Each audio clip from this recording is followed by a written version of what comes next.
What's up, Jets fans? Welcome to the latest edition of Jets Latest, where you get the latest on the Jets, Jets. I'm your host, the spitting statistician, Dane Martinez, and we are only a few days away from the Glennaissance starting in earnest. Our regular season opener against the Pittsburgh Steelers is this Sunday at MetLife Stadium. For the first time, we're going to see Justin Fields as our QB1. Really, we're going to see this defense under Steve Wilks getting after Aaron Rodgers, and we're going to see Aaron Glenn as our leader and head coach. And I am really excited, and judging by the comments, judging by the growth, so are you. And listen, one of the biggest topics all offseason has really been Justin Fields. And after we signed him to that 2-year deal, can he actually be the franchise quarterback? Well, first things first, he was named a captain for the 2025 Green and White. And the guy who signed him, General Manager Darren Moji, was at the microphone recently and said he's really got a lot of confidence and that he has seen Fields' development since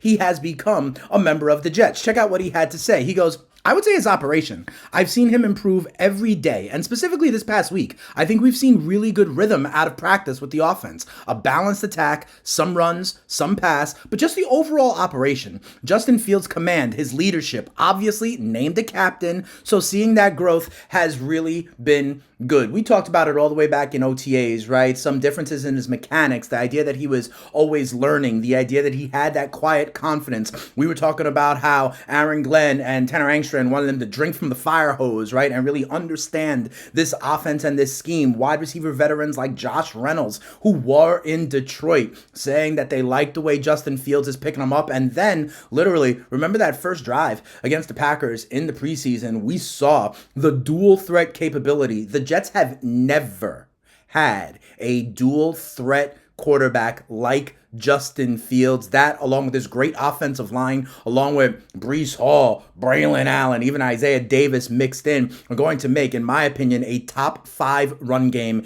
in the NFL this year. We also talked about him being named a captain. Here are your other captains for the 2025 Jets. Jamian Sherwood, the linebacker, AVT on the offensive line, Quinnen Williams anchoring that defense, right? Garrett Wilson, who got the bag as a Pro Bowl wide receiver. And then McCrary Ball as a special teams captain as well. Those are our captains for 2025. And what I notice, they're all young. A lot of them are homegrown, right? Investing in who we are. And these have been the leaders that have been talking about the confidence they have in this organization and Aaron Glenn. Maybe some of the differences from years past in a previous regime. So there are your captains for 2025. And they're going to all trot out for the coin flip against the Pittsburgh Steelers. So let's turn a little bit to that matchup against Pittsburgh. And I actually believe, I said this a couple of months ago, so some of you guys weren't Jets Latest subscribers, and thank you to those who are. People like Sharon McLean, Old Dave, thank you so much. By the way, if you want to be a Jets Latest insider, click on that link in the description and you'll get access to exclusive content. You'll get access to all sorts of other perks as we go through here, not only for the green and white, but for sports betting, for fantasy football, and all sorts of stuff. But one of the points I made, remember when Pittsburgh traded for Jonnu Smith and Jalen Ramsey from Miami, letting go of Minkah Fitzpatrick, I actually said this was a good thing. So let me remind everybody what the Jets, and specifically Garrett Wilson, did against Jalen Ramsey. I mean, last year, the Jets completed 10 of 13 passes for 197 yards with Ramsey in coverage. 10 completions for 197 yards? That's almost 20 yards a completion. G5, Garrett Wilson himself, caught 7 of 9 targets for 137 yards and 6 first downs, and he drew a defensive pass interference, okay? Remember, Pittsburgh also have Joey Porter Jr., Darius Slay, by the way, who's new to Pittsburgh and is 34 years old, but we have cooked Jalen Ramsey, and you might hear Darius Slay, you might hear Jalen Ramsey, and think about the name brand, name value. Listen, I think we will be able to attack this this defense via the pass, and honestly, I'll talk about it a little bit more tomorrow, but I think that's going to be the way to do it because Pittsburgh does have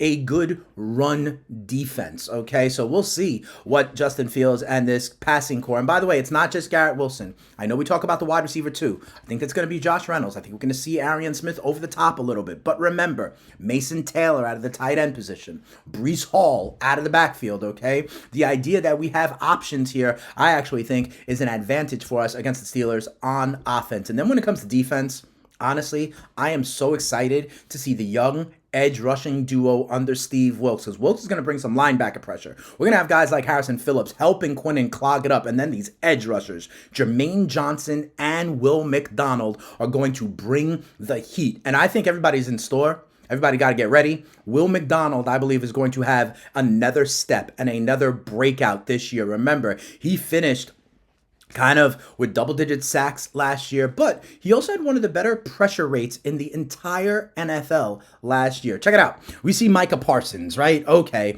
but look at the pressure rate of guys who were like regulars, at least 390 snaps. You see Micah Parsons. You see names. You see the best pass rushers that are recognized in the league. Micah, 19% pressure rate. Trey Hendrickson, right below 19%. Myles Garrett, 18.5%. And then you don't have to go too far. Number 6 in the NFL, Will McDonald, a 16.3% pressure rate. And he, unlike most on this list, he's still young. He's only in his 3rd year, I believe, in the NFL, okay? So when we talk about combinations, there are only a few combinations that had double-digit sacks. If Jermaine Johnson can do his thing, I really believe Will McDonald, I think we can get 14 sacks this year.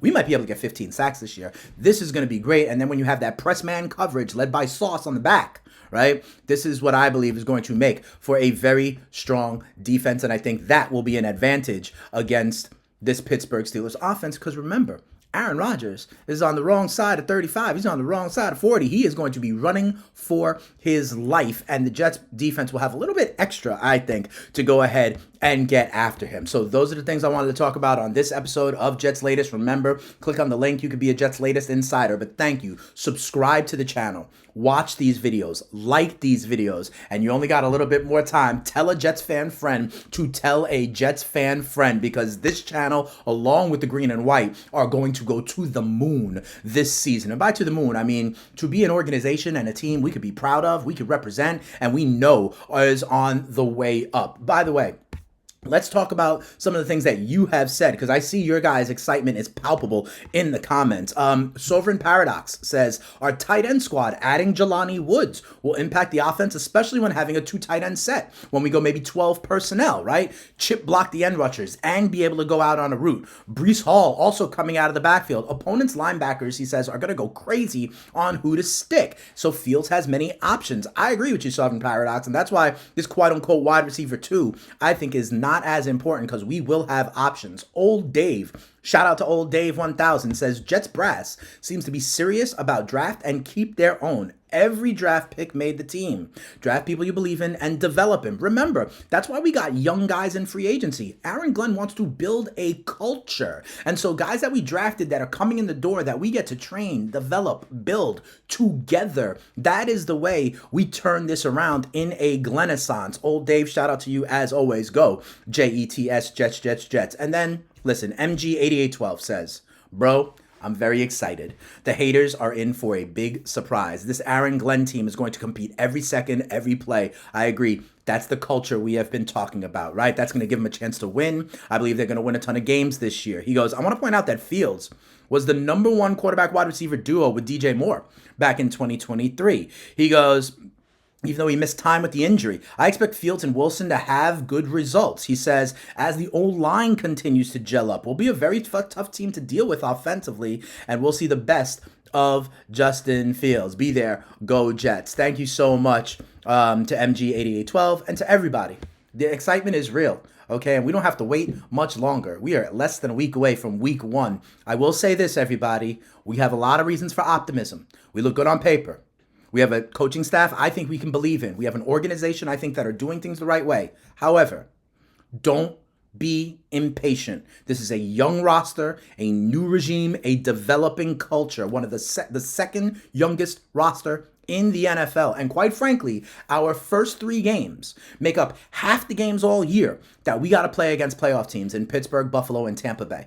The second half of the schedule, while we're developing, while we're growing, we got games against Jacksonville, New Orleans, Cleveland, other teams I think we can beat. Stick with us, even if they're 1-2 after the first 3 games. We're looking for We're looking for not the stupid penalties. We're looking for being able to move people on the line of scrimmage. We're looking for Aaron Glenn to keep on showing the culture and the intensity, okay? Let's stick with this team this year, and I think by the time we hit January, we're going to be excited that we did. Remember also, if you want to hear more from me, the spitting statistician Dane Martinez, I am the host of the FTN Fantasy Show over on SiriusXM because fantasy football is on and popping as well, and I'm always here to help you win your leagues and win that cash. Thank you to everybody. Subscribe to the channel if you are new. I am bringing the heat every single day. Real analysis, real quotes, real insights, real football IQ to get you excited and proud of the Jets, Jets. But that'll do it for today. We'll be back tomorrow. Have a great one, everybody. Peace.